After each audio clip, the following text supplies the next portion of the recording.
1, 2, 3. У нас будет... We are having a video. Свой микрофон, чтобы не добавлялся лишний шум к видео, ну, на время его воспроизведения.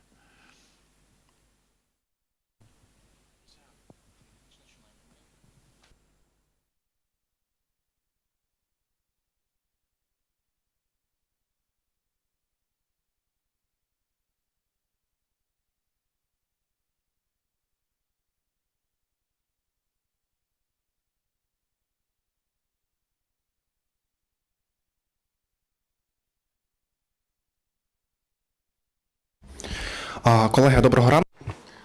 Ladies and gentlemen, good morning. Our day will be started by Viktoria Kushnir from the Ministry of Defense, and the next is Sergiy Danylenko from the ATO.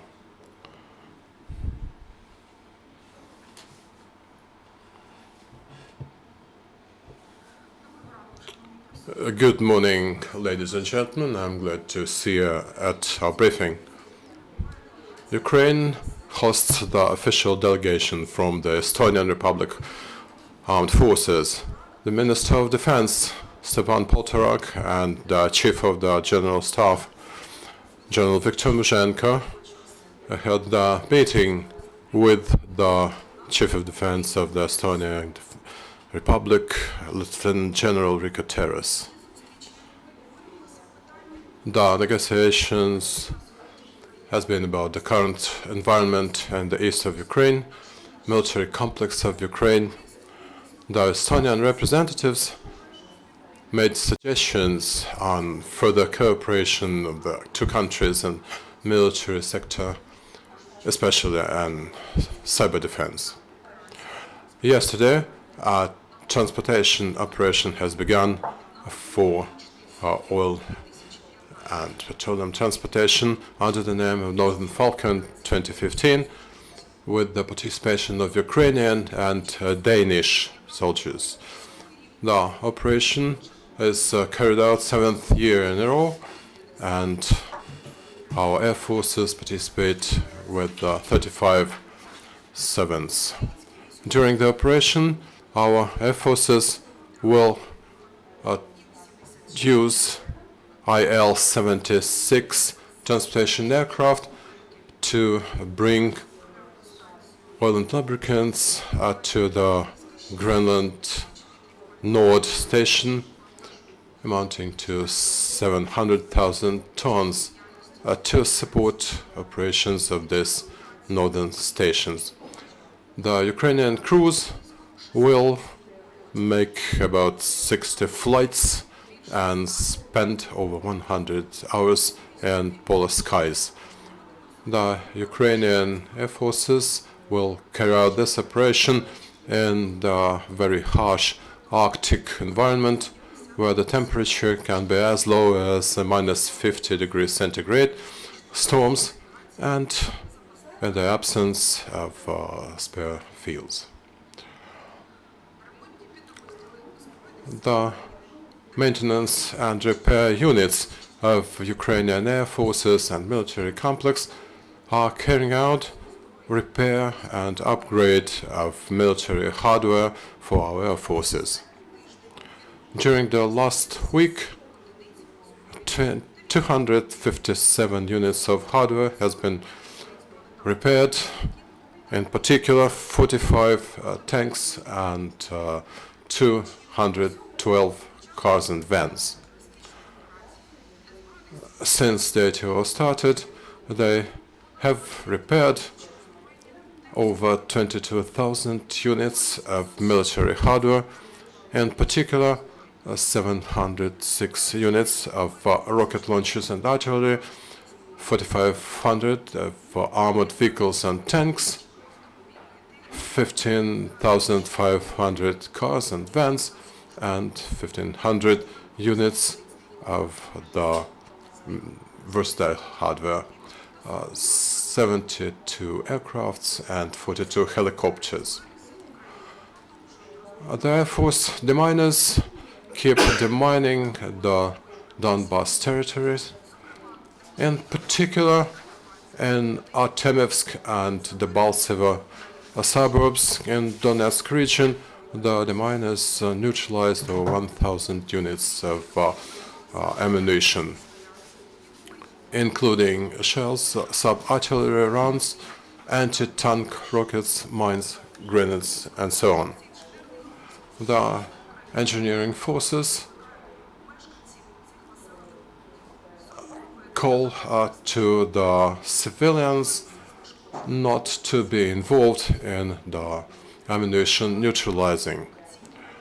They also should not touch any items on the road because they could contain explosives.